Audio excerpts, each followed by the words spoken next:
Welcome back to my channel fly for holidays और मेरा नाम है Dharmesh धक्कान।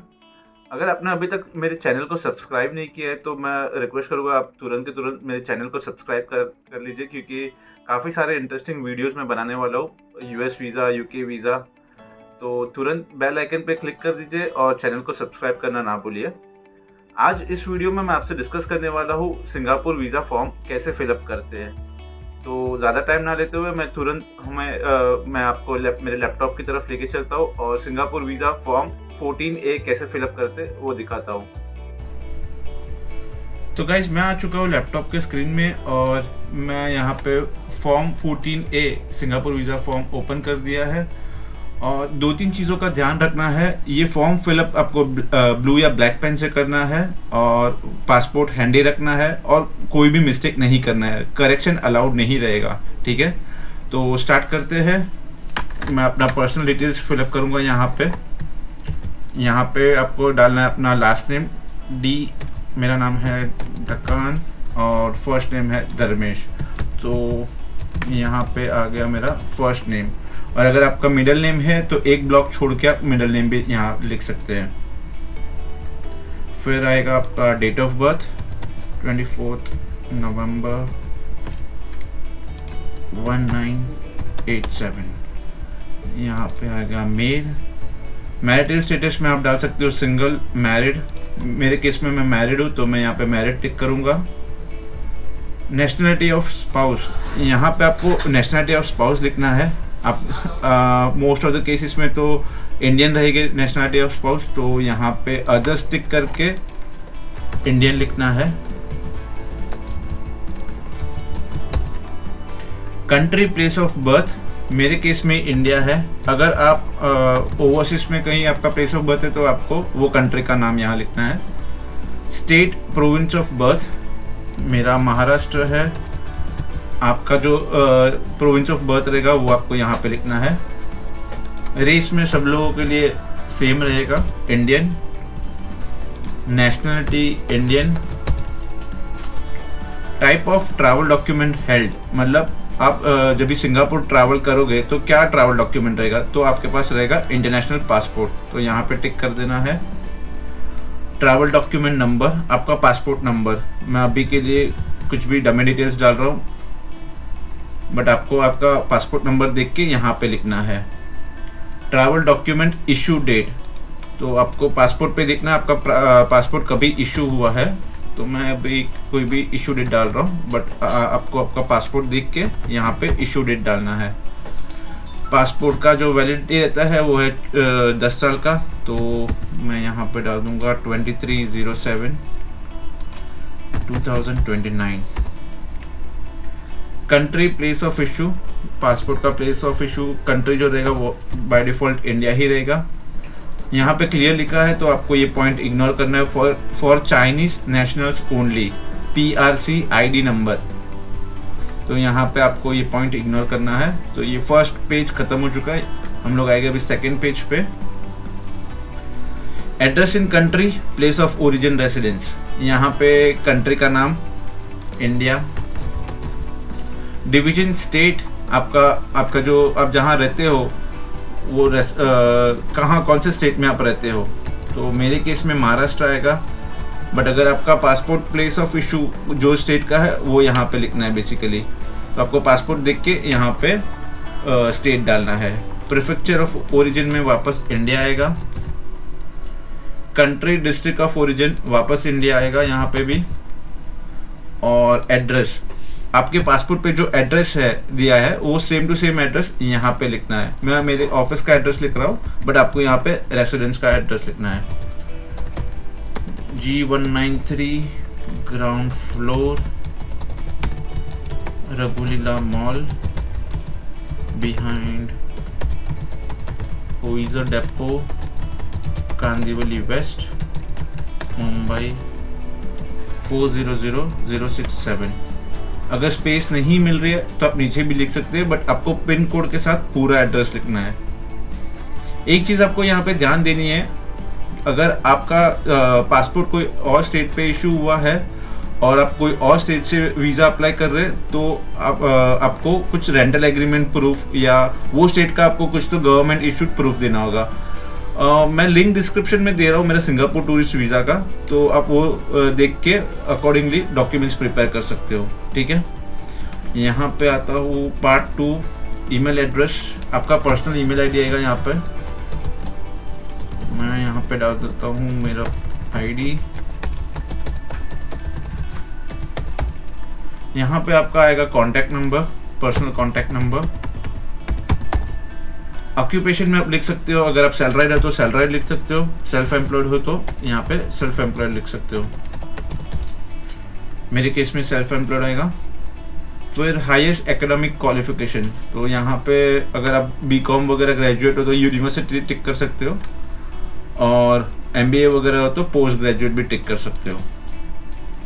Annual income in Singapore dollar, यहाँ पे आपको आपकी एनुअल इनकम बतानी है वो सिंगापुर डॉलर में। तो जो भी आपका ग्रॉस इनकम नेट इनकम हो रहा है ईयरली आईएनआर में, उसको कन्वर्ट कीजिए सिंगापुर डॉलर में और लिख लीजिए। मैं अज्यूम करता हूँ 5 लाख आईएनआर हो रहा है आपका ईयरली इनकम, तो यहाँ पे मैं डाल दूंगा 11,000 सिंगापुर डॉलर्स। ओके, रिलीजन में आएगा हिंदू, अगर आप मुस्लिम हो तो यहाँ पे मुस्लिम लिखना है, क्रिश्चियन हो तो आपको क्रिश्चियन लिखना है। ठीक है, expected date of arrival in Singapore, तो आपको इसके लिए आपको टिकट्स देखनी पड़ेगी, क्योंकि काफ़ी टाइम क्या होता है कि आपका मिडनाइट का फ्लाइट रहता है और नेक्स्ट डे अराइवल रहेगा, तो आपको जो दिन आप अराइव हो रहे सिंगापुर में वो डेट डालना है। मैं यहाँ पे डाल देता हूँ, कोई भी डेट डाल रहा हूँ, 11 नवंबर 2022। टाइप ऑफ वीज़ा में आएगा मल्टीपल एंट्री, मल्टीपल जर्नी, तो क्या मतलब आप फ्यूचर में भी जा सकते हो मल्टीपल टाइम्स सिंगापुर में। पर्पस ऑफ विजिट सोशल या बिजनेस, सोशल मतलब टूरिज्म रहता है, और बिजनेस मतलब आप ऑफिशियल पर्पस कोई मीटिंग के लिए जा रहे हो तो आपको बिजनेस टिक करना है। मैं यहाँ पे सोशल पे टिक करूँगा। डिटेल ऑफ पर्पस टूरिज्म डालूंगा। How long do you intend to stay in Singapore, यहाँ पे by default less than 30 days ही करना है, मोर देन 30 डेज नहीं करना है आपको।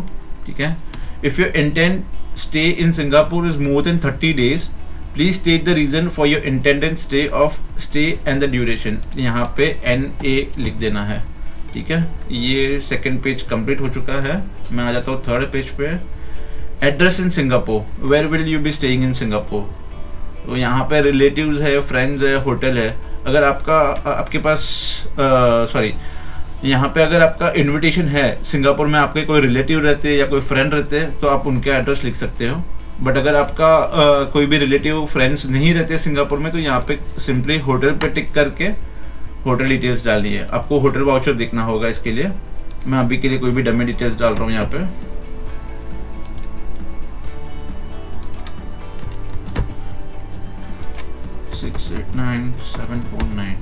स्ट्रीट नेम में आपको देखना पड़ेगा।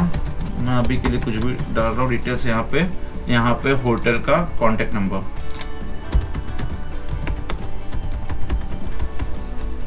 बिल्डिंग नेम में होटल नेम आएगा। मैं अभी डाल देता हूँ, चलो होटल लवेंडर डाल देता हूँ, कोई भी होटल डालना ही है सर। अभी ये थोड़ा ट्रिकी क्वेश्चन है। Did you reside in other country places other than your country place of origin for 1 year or more during the last 5 years?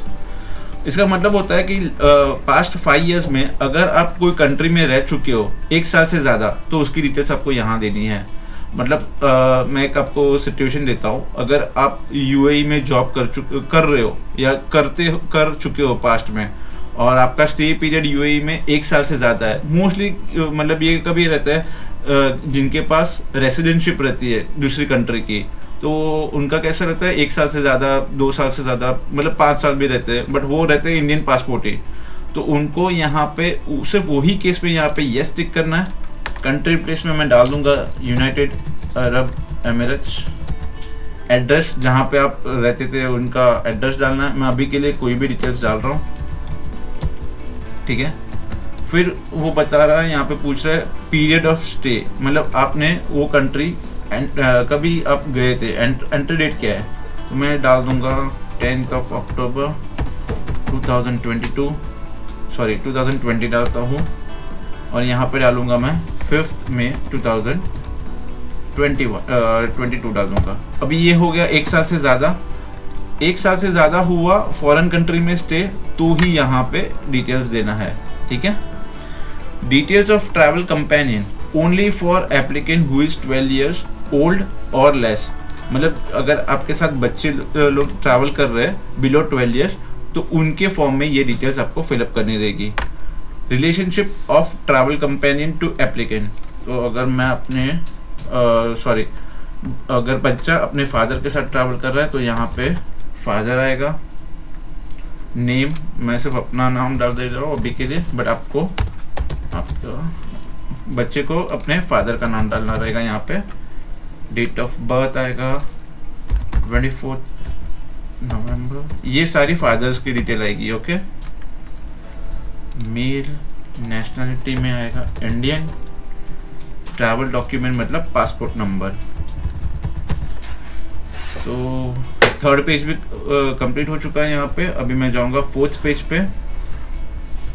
Details of local contact और कंपनी होटल इन सिंगापुर, मतलब अगर आप business purpose के लिए कोई company को मिलने जा रहे हो तो यहाँ पे उस कंपनी का नाम आएगा।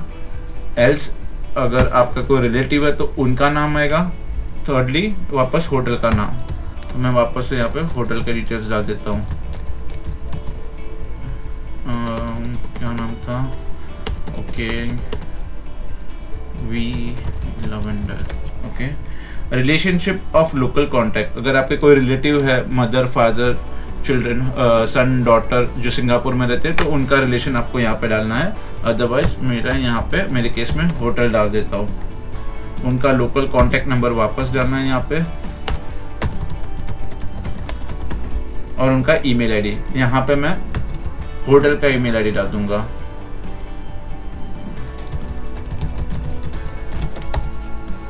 अभी ये थोड़े सिक्योरिटी क्वेश्चन है सारे, ये आपको पढ़ने बराबर से। Have you ever been refuse entry into और deported from any country places including Singapore, अगर आपको कोई कंट्री से डिपोर्ट किया है तो आपको यहाँ पे येस करना है और डिटेल्स लिखना है, बट मेरे केस में नो है तो मैं नो टिक करूँगा। Have you ever been convicted in a court of law in any country place including Singapore, अगर आपके यहाँ आपके खिलाफ कोई केसेस चल रहा है, ठीक है, FIR है, तो आपको यहाँ पे येस करके उनकी डिटेल्स देनी है। मेरे केस में नो रहेगा तो मैं नो डाल रहा हूँ। Have you ever been prohibited from entering Singapore, वापस से वही डिपोर्टेशन वाला क्वेश्चन है, मैं नो करूँगा। Have you entered Singapore using a different passport और नेम, मतलब पास्ट में आपने सिंगापुर को एक दूसरे नाम से ट्रैवल किया है, इफ़ येस तो आपको उसकी डिटेल्स देनी है यहाँ पे। मेरे केस में वो भी नो रहेगा। यहाँ पे वो लोग ने थोड़ा सा स्पेस दिया है यहाँ पे, अगर आपका आंसर येस है तो यहाँ पे वो डिटेल्स लिखनी है। यहाँ पे वापस से एक सिक्योरिटी क्वेश्चन से, I declare that all information submitted in this application is true and accurate and complete to the best of my knowledge, मतलब यही सारे सिक्योरिटी क्वेश्चन है। एक बार आपको ये पूरा पढ़ना है, फिर बॉटम में आके जिस दिन आप फॉर्म फिलअप कर रहे हो उस दिन डेट डालनी है आपको यहाँ पे 25 अक्टूबर 2022, और यहाँ पे आपको साइन करनी है, ठीक है। तो यही था फॉर्म। अगर आपको कुछ डाउट रहेगा तो आप कमेंट सेक्शन में लिख दीजिए, और अगर आपको कोई पॉइंट है जहाँ पे आपको प्रॉब्लम हो रही है तो आप मेरे स्टाफ की हेल्प भी ले सकते हो। Thank you so much for watching this video, और सब्सक्राइब नहीं किया तो तुरंत सब्सक्राइब कर लीजिए।